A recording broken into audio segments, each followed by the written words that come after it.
নমস্কার, আমি ডক্টর দীপানিতা পাল, homeopathy consultant. আজ এই ভিডিওটির মাধ্যমে বলবো, অনেকেরই এখন মহিলারা আসছেন তাদের ব্রেস্টে কোনো জায়গায় একটা টিউমার নিয়ে, এবং সে আতঙ্কিত হয়েই আসছেন যে কোনো ক্যান্সার হয়ে যায়নি তো, বা সেই টিউমার ফার্দার কোনো গ্রোথ হয়ে যাবে না তো, সেই নিয়েই আমার কাছে আসছেন।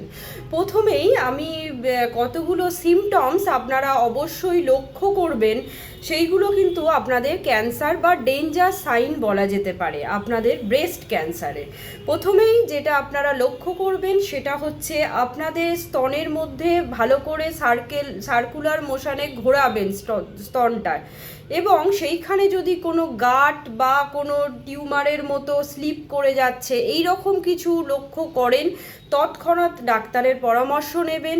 নাম্বার 2 হচ্ছে, যদি আপনারা দেখেন বগলের নিচে ভালো করে আপনারা আবার সার্কুলার মোশনে ভালো করে দেখবেন ওইখানে কোনো বগলের জায়গায় লিম্ফ নোডগুলো ফোলা আছে নাকি। অ্যাক্সিলারি লিম্ফ নোড যদি ফুলে থাকে সেক্ষেত্রেও আমাদের একটা ব্রেস্ট ক্যান্সারের ঝুঁকি থেকেই যাচ্ছে। নেক্সট যে পয়েন্টটা হচ্ছে, আপনারা লক্ষ্য করবেন নিপিল দিয়ে কোনো ডিসচার্জ হচ্ছে কি না।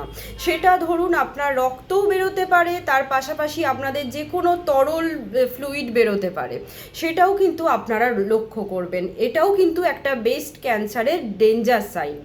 নেক্সট যেটা দেখবেন, আপনাদের নিপিলটা ঢুকে যাচ্ছে, মানে ব্রেস্টের দিকে ঢুকে যাচ্ছে, রিট্রাকশান হচ্ছে, সেটাও কিন্তু অবশ্যই খেয়াল রাখবেন। সেটাও কিন্তু একটা ব্রেস্ট ক্যান্সারের ডেঞ্জার সাইন। আপনাদের যে গাঁটটা বা যে টিউমারটা বা যেটা শক্তমতো চাকাটা, সেটা পেনফুল হতেও পারে, পেনলেসও হতে পারে। পেনলেস হলে যে ক্যান্সার নয় সেটা কিন্তু নয়। অনেক পেনলেস চাকাও যদি আমরা দেখা যাচ্ছে ইউএসজি বা ম্যামোগ্রাম করাই, দেখতে পাই একটা চাকা হয়ে আছে, তারপর যদি এফএনএসি বা বায়োপসি করতে দিই সেক্ষেত্রে সেটা ব্রেস্ট ক্যান্সার হিসাবে ডিটেক্ট হয়। তাই অবশ্যই এই বিষয়ে আপনারা সতর্ক হবেন এবং সচেতন থাকবেন, কারণ যদি আপনারা ফার্স্ট স্টেজেই এটাকে ডিটেক্ট করে নেন তাহলে কিন্তু স্তন ক্যান্সার সম্পূর্ণভাবে নিরাময়যোগ্য। তাই অবশ্যই আপনারা এই সমস্ত বিষয়ে একদমই অবহেলা করবেন না, সচেতন থাকুন, এবং আমি যে যে সিমটমসগুলো বললাম সেইগুলো যদি দেখেন অবশ্যই একজন ডাক্তারের পরামর্শ নেবেন। নমস্কার, সবাই ভালো থাকবেন এবং সুস্থ থাকবেন। আশা করি ভিডিওটি হেল্পফুল হবে।